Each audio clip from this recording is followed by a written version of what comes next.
안녕하세요. 여러분의 소중한 시간을 저와 함께 해주셔서 대단히 감사합니다. 여러분의 끊임없는 관심과 많은 댓글은 저에게 큰 힘이 되고 있습니다. 11월 2일 목요일입니다. 문재인 정부에서 감행되었던 통계 조작 사건이 이제 수사 단계로 확전되고 있습니다. 한국에서 부동산에 관한 평가와 감정을 하는 곳은 한국부동산원과 KB부동산입니다. 한국부동산원은 국가공공기관이며 예전에는 한국감정원이었습니다. 반면에 KB부동산은 국민은행 자산운용사나 민간기업입니다. 지난 정권의 통계 조작 중심에는 바로 공기업 한국부동산원이 있습니다. 만약 이 기관이 민간기업이었더라면 이렇게 광범위할 정도로 통계 조작은 어려웠을 것입니다. 지난 9월 감사원 중간 발표에 따르면 2017년 6월 당시 청와대 정책실장 장하성은 한국부동산원에 주 1회 실시했던 주간 아파트 가격 동향 조사를 3일에 한 번씩 중간 보고하도록 지시했다고 합니다. 2017년 6월은 문재인 집권 한 달 만입니다. 장하성 정책실장의 부동산 관련 조치는 정말 빛의 속도로 빠릅니다. 장하성의 이런 극단적 출발은 비극을 암시하고 있습니다. 장하성은 다주택자, 부자, 건물주 등을 사회의 거악으로 보는 시각을 분명히 드러내고 있습니다. 장하성은 16년 박근혜 정부 시절 청년들이여 분노하라는 저서에서 부자를 악마화하고 박정희 시대를 가짜 선동하고 삼성 총수 일가를 저주하는 등 반자본주의적 시각을 보였던 인물입니다. 2019년 7월 초 한국부동산원의 직원 A씨는 전국 아파트 가격 변동 통계를 청와대와 국토부의 부동산 정책 담당자들에게 매주 이메일로 보고하였습니다. 그러나 A씨의 보고서에는 실제 아파트 가격은 통계 수치보다 약 5배 이상 상승했다. 0.02% 상승했다고 보고한 통계는 사실이 아니다. 라고 별도의 문장으로 명시해 두었다고 합니다. 어제 조선일보 보도에 따르면 감사원은 A씨가 보낸 이메일 중에서 자기들이 조작한 통계는 사실이 아니다는 내용을 다수 확보하고 있다고 합니다. 또 A씨는 감사원 조사에서 정책 담당자들에게 실제 아파트 시장 상황을 정확하게 알게 해주고 싶었다라고 진술하였습니다. KB부동산은 민간기업입니다. 통상 민간기업은 시장의 자유 경쟁에 따라서 경쟁에 밀리지 않기 위해서는 항상 최상의 서비스를 제공합니다. 따라서 KB부동산 통계가 더 신뢰가 높다 할 것입니다. 이 차트는 KB부동산에서 나온 전국 아파트 5분위 가격 배율을 보는 것인데요. 이 배율은 고급 아파트 상위 20%와 서민 아파트 하위 20%의 가격 차이를 나타냅니다.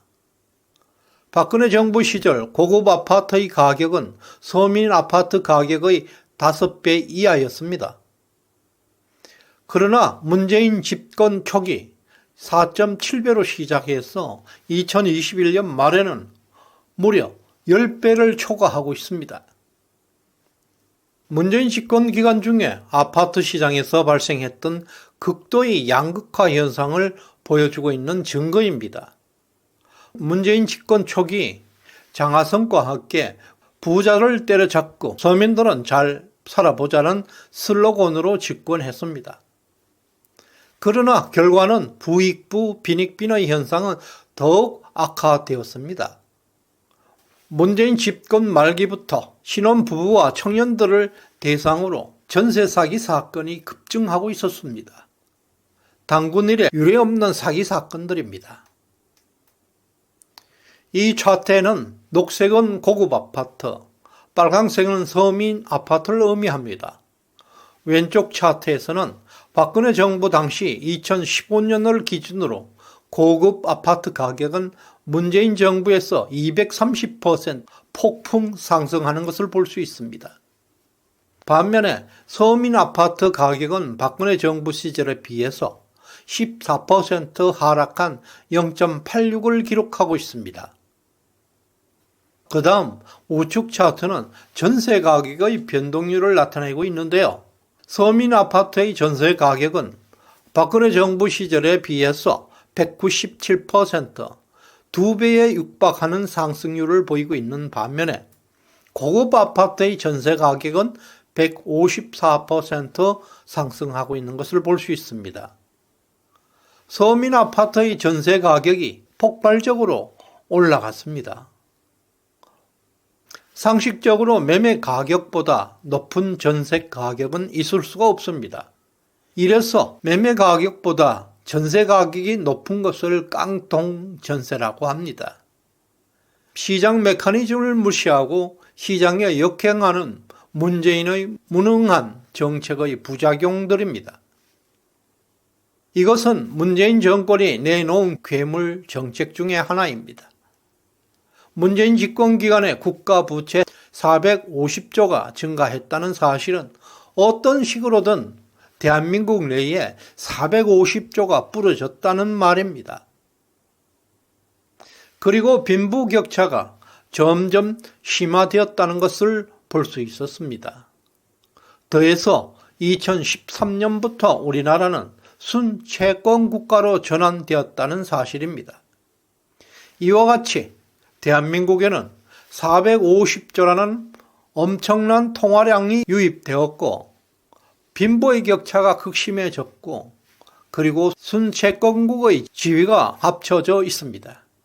이것은 모두 고급 아파트에 대한 수요를 폭발시키는 요인들입니다. 과거 30년 전 서민 아파트를 선호했던 시대와는 대도적으로 현재는 고급 아파트를 수요하는 시대로 접어들었다는 것입니다. 그럼에도 불구하고 시장의 수요를, 시장의 니드를 고려하지 않고 문재인 정부는 13평 공공임대 아파트 100만 원을 공급하겠다는 정책을 내놓았습니다. 그리고 종부세, 다주택자 규제, 임대차 3법 등등으로 고급 아파트에 대한 수요를 제한하고 있었습니다. 이러한 것들이 전세 사기의 원인을 제공하고 있었던 것입니다.